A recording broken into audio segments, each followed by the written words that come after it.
Hola, buenos días. Es un agrado estar aquí con ustedes y que agradezco la invitación. Oncología es una patología que está cobrando interés cada día más. Y cuando uno ve en Chile los registros de mortalidad, se da cuenta que frente a las enfermedades cardiovasculares, el cáncer está alcanzándolo, y lo mismo sucede a nivel mundial. Y la OMS considera que va a ser la principal causa de muerte a nivel mundial. Y eso lo dijo ya desde el 2011. Hay que recordar que nuestras estadísticas, muchas de nuestras estadísticas que tenemos actual son del 2009. Así que pronto saldrán las estadísticas actualizadas y podremos ver nuestra realidad. Y por otro lado, en nuestro país no existe un registro de tumores a nivel nacional, por lo tanto no tenemos la incidencia solamente en algunos sectores. Bien, ¿por qué la importancia del screening oncológico? Y antes de eso le voy a hacer alguna introducción. La definición del cáncer. La definición del cáncer hay muchas y va a depender quién hace la definición. La Real Academia Española nos dice que es una enfermedad neoplásica en la cual existe una transformación de la célula y esta enfermedad puede llegar a producir metástasis con una división descontrolada celular. La definición de la OMS es que hay más de 100 enfermedades distintas y que además es la principal causa de mortalidad a nivel mundial. Esto en el año 2013. Y las principales causas: pulmón, gástrico, hígado, colon, mama. Como esta definición me gusta un poco más, que el cáncer no es una sola enfermedad, sino muchas enfermedades, ¿ya? Y el rasgo que comparte es un crecimiento normal celular, pero en el cual está implicado mutaciones a nivel del ADN. Nuestro país es precioso. El genoma humano. ¿Por qué es tan importante para el desarrollo de la oncología el genoma humano? Cuando se hizo el proyecto del genoma humano, 1990, y que finaliza el año 2000, al descubrir el genoma humano, también se abrieron las puertas para lo que viene después, que es el genoma del cáncer. ¿Ya? Y este proyecto, que fue ambicioso y al completarse, nos entregó después las herramientas para empezar a trabajar en el genoma del cáncer. El volcán en Isla de Pascua. El Atlas del Genoma Humano, 1990, 2000, genoma humano. Bueno, en el año 2006 ya se inició este proyecto piloto para empezar a desarrollar el genoma del cáncer, ¿ya? A través de este grupo del Atlas del Genoma del Cáncer. Y esta es la definición que, si ustedes bien, yo les mencionaba, la OMS, el 2013, ¿cuántos decía que podían ser? 100, ¿cierto? 100 patologías. Si ustedes se fijan aquí, ya al ir desarrollando el genoma del cáncer, son más de 200 tipos diferentes de cáncer y dentro de cada hecho muchos subtipos más. Por lo tanto, esto se va haciendo cada vez más complejo. En este estudio, en la era molecular del cáncer que estamos, se ha ido descubriendo que hay muchos genes que participan y que están interrelacionados entre sí. Y eso ha hecho que el manejo y el tratamiento del cáncer sea cada vez más complejo, ¿ya? Y ya hay un desarrollo por cada cáncer, estudiando todos nuestros cromosomas y viendo qué alteraciones hay en cada uno de ellos a través de los estudios desde el cromosoma, RNA, microarray, etc. Y el hallmark del cáncer, que fue el año 2011, ya antes se consideraba el cáncer como una enfermedad en la cual era la célula tumoral, ¿es el centro? No, se me avanzó. La célula tumoral era el centro, pero aquí en esta, digamos, huella, se ve que no es solo la célula tumoral la importante, sino que hay muchos más factores en el ambiente que están afectando el desarrollo del cáncer, los vasos sanguíneos y la célula, etcétera. De manera de que para poder trabajar en el tratamiento del cáncer, no tan solo tenemos que pensar cómo atacar la célula tumoral, sino a través del sistema inmune, de los vasos, de la inflamación que está alrededor, etcétera, del genoma, ciclo celular, etcétera. Y así se ha ido desarrollando este tema. Campo de Hielo Norte, Isla San Rafael. ¿Qué dice la OMS y el cáncer? La Organización Mundial de la Salud refiere en el año 2015 que dentro de las principales causas de morbilidad y mortalidad está el cáncer. Y se prevé que esto aumente, miren lo que va a aumentar, 70% en los últimos 20 años, ¿ya? Entonces, este crecimiento exponencial es lo que estamos enfrentados. Por lo tanto, cada uno de ustedes, en su quehacer diario de la medicina, va a tener que ver pacientes con cáncer en sus distintas áreas.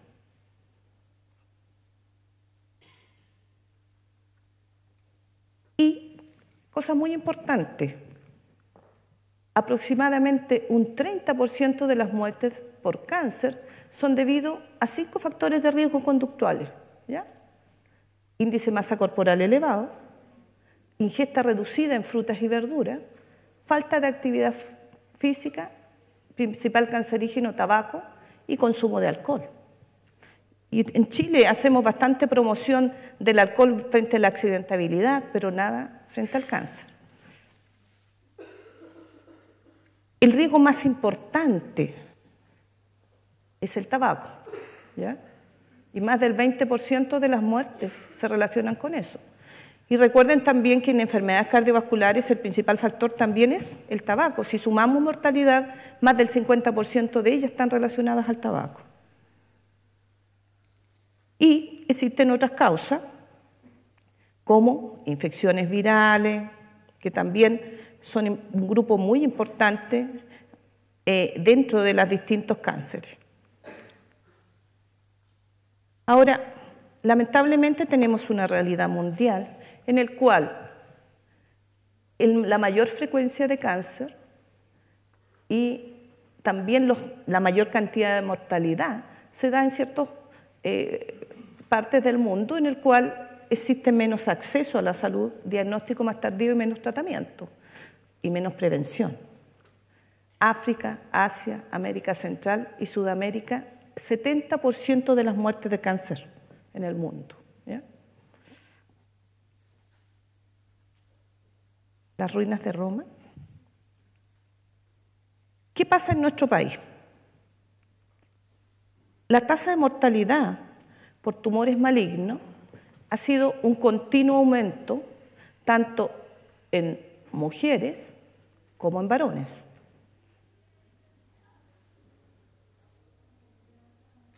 Y esta que quizás no se ve tan bien, pero si nosotros vemos, voy a ganar acá para ver mejor porque en rojo está la zona de tumores, ¿ya? Y vemos cómo ha ido aumentando en el tiempo la proporción a medida que pasan los años. Y cuando analizamos distintas causas de mortalidad, si vemos las enfermedades cardiovasculares que están en rojo, que han tenido un plató, en el caso del cáncer sigue en aumento y ya están al mismo nivel.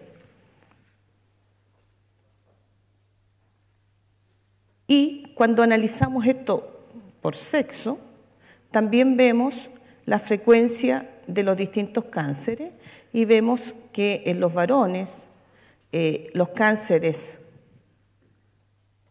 gástrico, próstata, pulmón, ocupan el primer lugar. Y en las mujeres, por poca diferencia, mama, que antes era vesícula y vía biliar la primera causa de muerte, pero por muy pequeña diferencia, pasa a ser mama, luego vesícula, vía biliar, gástrico, colorectal, etc. El coliseo por dentro. Entonces, ¿por qué tenemos que hacer screening y prevenir en cáncer? Al menos de un tercio de todos los cánceres, si juntamos los cánceres, uno los puede prevenir con buenos estilos de vida, con screening y con diagnóstico precoz. Dentro del cáncer, la parte genética, es decir, lo genéticamente heredable de los cánceres, es bajo, es un 5 a un 10%. Es decir, si nosotros juntamos a las mujeres que tienen cáncer de mama, principal causa de muerte en las mujeres, redundancia, solo el 5 a 7% tienen alteraciones genéticas heredables. El resto viene en el ambiente. Por lo tanto, estos factores son muy importantes. La dieta. Y entonces uno dice que ¿por qué es tan importante prevenir estilos de vida, tabaco, infecciones y la dieta con la obesidad van a la par y el alcohol? ¿Ya? Entonces, ¿dónde tenemos que hacer más hincapié? Dieta, alcohol y todo lo que es prevención de infecciones, en el cual Chile estamos recién actuando en algunos. La vacuna del papilomavirus, por ejemplo, está implementada hace 2 años y todos los cánceres orofaringios, ya un 60% de ellos tienen papilomavirus positivo, porque también ha ido aumentando el cáncer orofaringio. Y se vacuna solo a las niñas y no a los varones, siendo una enfermedad de transmisión sexual. Entonces, a pesar de eso que estamos avanzando un poco, vamos tardíamente igual. Y nuevamente lo mismo, sabiendo que la dieta y el tabaco son de los factores más importantes, junto con la obesidad y las infecciones. Esto es un gran estudio de Reino Unido en que se vio los factores de riesgo en poblaciones más de casi 160.000 y al hacer el análisis de los factores de riesgo vemos lo mismo. Si ustedes se fijan, el tabaco, tanto en hombres como mujeres, la dieta, falta en verdura, riesgos laborales, alcohol, sobrepeso en los varones y en la mujer, dieta, sobrepeso, después del tabaco, infecciones, etc. Pero se relacionan en ambos en distintas proporciones. Por lo tanto, debemos actuar sobre estos factores de riesgo que son modificables.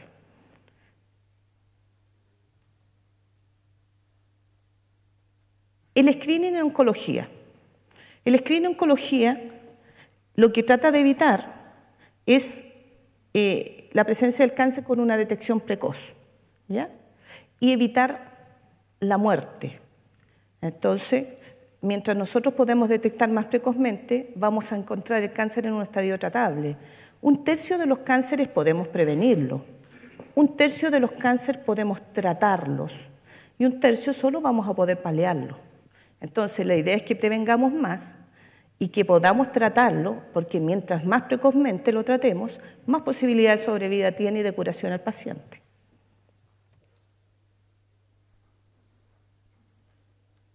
Obviamente, cuando hablamos de un screening, el screening es para personas que todavía no tienen síntomas de enfermedad. Siempre los cánceres o tumores no duelen. Cuando a mí habitualmente me consultan por poliadenopatía y me dice, doctora, me duelen, yo le digo, qué bueno. Entonces me miran, qué mala la doctora. No, qué bueno que le duela, porque los cánceres o tumores no duelen. Solo va a doler cuando va a comprimir algo. Entonces, si tienes poliadenopatías grandes y no te duelen, uno tiene que pensar que es maligno. Si tienes pequeñas adenopatías, voy a pensar que es inflamatorio. ¿Ya? Por lo tanto, el diagnóstico tiende a ser tardío. Bueno, ¿cómo podemos hacer una detección precoz?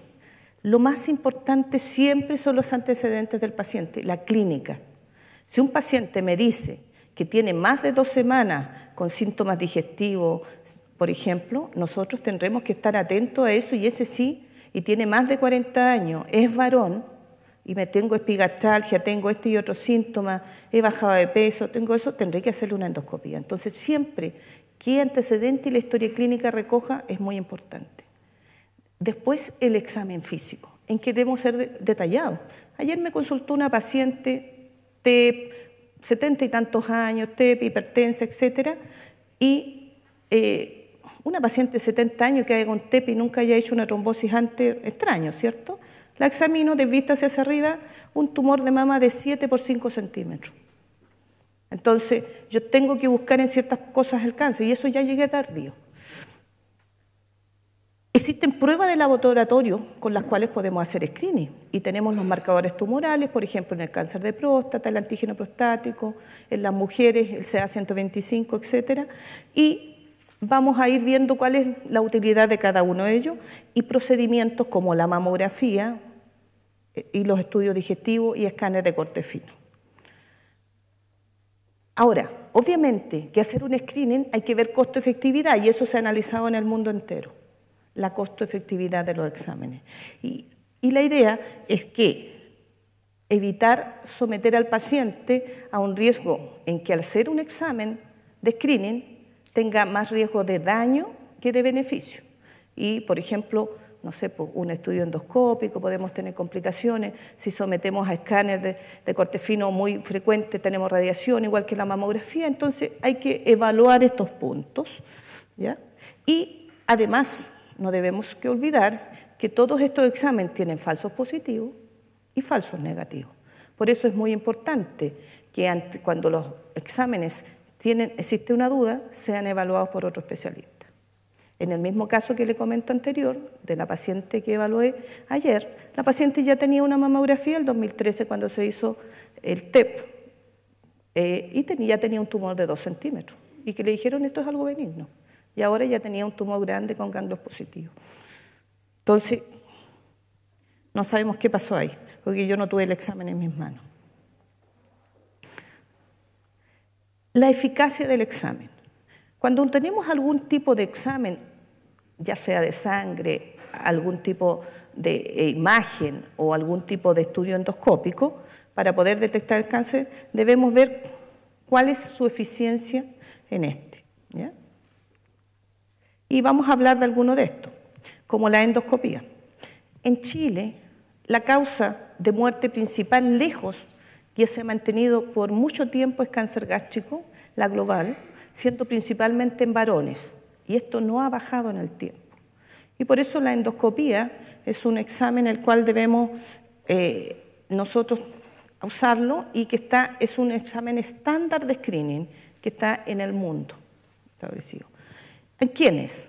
Y esto también está basado en parte en lo que tenemos dentro de las patologías que eso auge, que son las 80 patologías, están los cánceres más frecuentes, y entre eso el cáncer gástrico, y la sugerencia es todo aquel persona mayor de 40 años y aquel que sea sintomático por 2 o más semanas, ¿ya? ¿Qué ha pasado con esto? Este es un examen en que ya tiene muchos estudios en el mundo y es altamente sensible.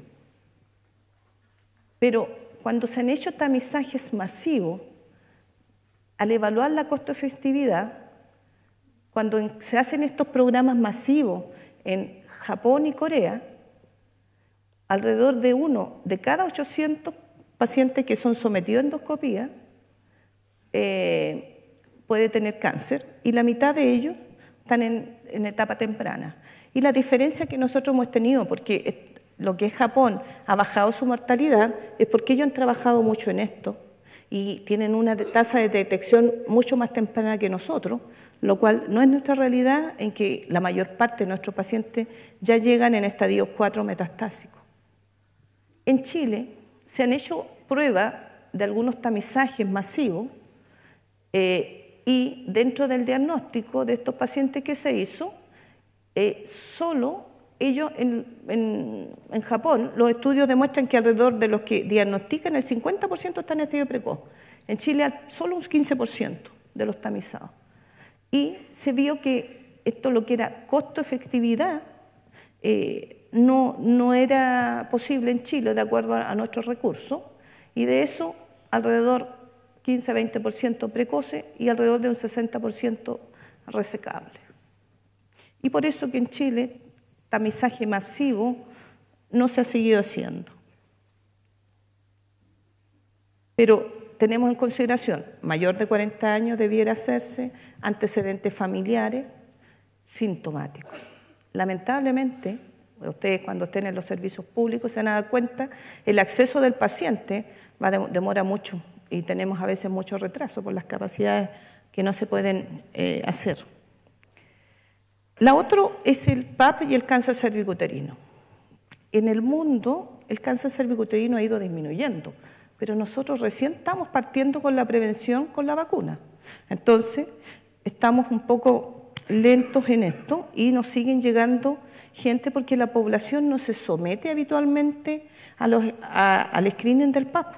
Entonces, esta semana hemos tenido 3 pacientes con cáncer cervicuterino, de las cuales las 3 hacía más de 10 años que no se hacían el PAP. Desde que parte la vida sexual, en un plazo de 10, y te infectas por el virus, y partiste tu vida sexual y te infectaste, al cabo de 10 años ya puedes tener el cáncer. Por lo tanto, este es un cáncer de gente joven. Es decir, teníamos una paciente de 20 y tantos años que a los 11 años había partido la vida sexual, nunca PAP. 20 y tantos años cáncer cervicuterino. Por eso es muy importante, y ustedes que están en edad joven, partan primero haciéndose ustedes y también eduquen a la población. ¿Ya? Esta técnica es la técnica más utilizada a nivel mundial. Y en Chile, de acuerdo a la normativa del GES, entre los 25 y 64 años, cada 3 años, se va haciendo el PAP.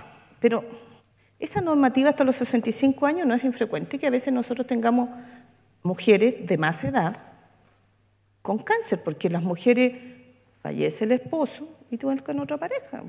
Entonces, si la mujer es sexualmente activa, no le digamos a los 65 años, recuerden la esperanza de vida al nacer, que de la mujer es mucho mayor.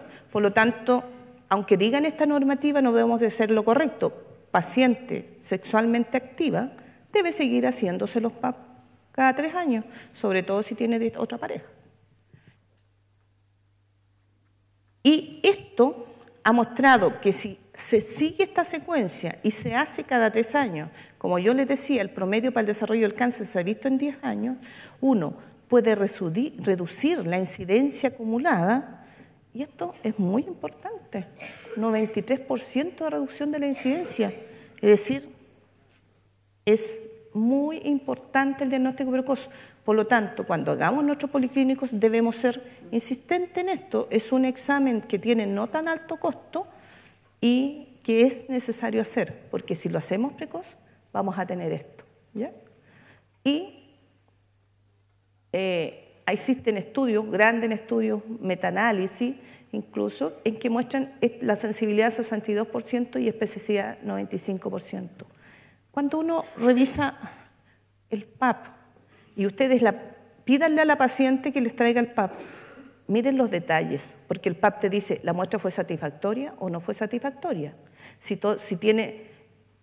la muestra fue suficiente, del exocervix, del endocervix. Fíjense esos detalles, y si ustedes tienen duda, y por eso es no tan sensible, porque a veces la muestra no es la adecuada y hay que volverla a repetir, o el frote es inflamatorio y hay que tratarlo.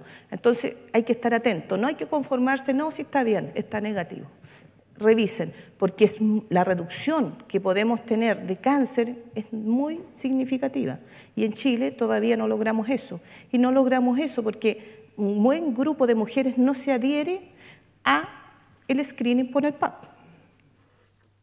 ¿Ya? La mamografía, la base del tamizaje para el cáncer de mama.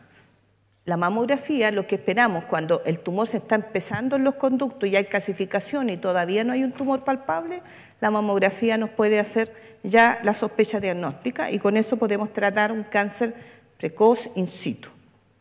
¿Ya? Y esto lo ideal es realizar cada 2 años en mujeres de 50 a 74 años. Aunque la normativa, eso según el GES en Chile, pero la normativa internacional es mayor de los 40 años. Incluso se sugiere hacer una a los 35 años por la densidad de las mamas que pueden haber después y después anual. En Chile, según el auge, es esto y hay 8 ensayos aleatorios controlados de screening de mama en Estados Unidos y demostraron una reducción del 23% de mortalidad en mujeres entre 40 si se fijan, y 64 años, a quienes hicieron mamografía y examen clínico. Por lo tanto, según los estudios clínicos, 40 años o más. La sensibilidad de la primera mamografía va entre un 71 a 96% y la especificidad de 94 a 97%, lo que es bastante adecuado. El valor predictivo positivo es entre 2 a 22%, es variable, depende de los distintos estudios, y cuando encontramos mamografías anormales, que son más dudosas, menos del 3% de estas son un cáncer, porque hay otras que son claramente tumorales. Y a quienes también debemos estar mucho más atentos, aquellos que tienen mutaciones, BRCA, historia familiar de primero y segundo grado, aquellos pacientes jóvenes que han tenido radioterapia, linfoma de Hodgkin generalmente, y con masas mediastínicas grandes que han recibido. Es decir, debemos buscar factores de riesgo.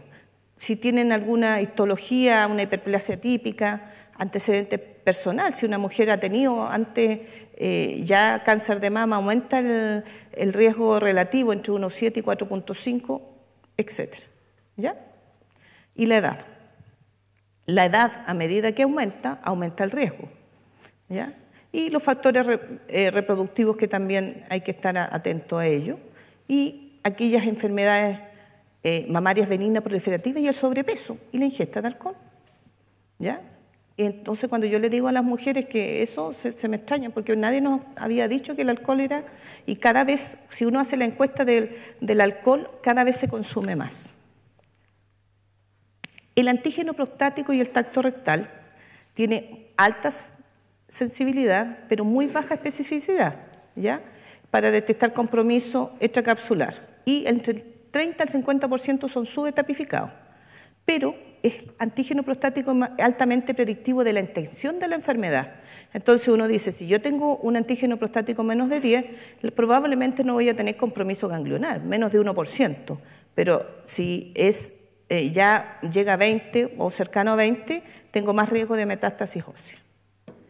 Y la colonoscopía, en el cáncer de colorectal, que es una patología que va en aumento en el mundo y en Chile también, el cáncer en menos de 40 años es muy poco frecuente y por eso que la colonoscopía se aconseja desde los 50 años en adelante, ya que el 80% de los pacientes con cáncer colorectal son mayores de 60 años.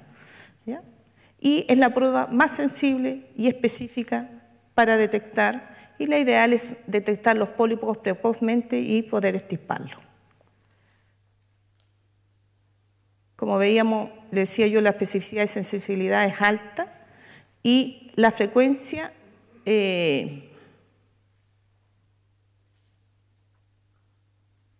no tiene mayor importancia. Ahora, estudios prospectivos aleatorizados que hayan examinado el impacto de la colonoscopía no hay, ¿ya? Así que en esa parte no podemos tener. Pero sí en Estados Unidos se realizó un estudio de seguimiento a largo plazo en pacientes post-polistectomía y se vio que la reducción de cáncer colorectal, si uno le hacía era un 90% de la incidencia. Por lo tanto, es muy importante, en caso de haber pólipos, hacer la extracción de esto. Y finalmente, el cáncer de ovario, en el cual no se ha visto que haya métodos efectivos para su tamizaje, se puede realizar la ecografía transvaginal y el CA-125, pero esto no ha producido disminución de la mortalidad. Perdón, finalmente, el pulmón. El pulmón sí se ha demostrado, se hicieron muchos estudios, pero finalmente el escáner de corte fino es el que puede, cada 3 años, en pacientes de alto riesgo fumadores, el que sí se ha demostrado que es un examen que ha tenido mayor rendimiento y con una disminución de mortalidad de alrededor de 20%. Gracias.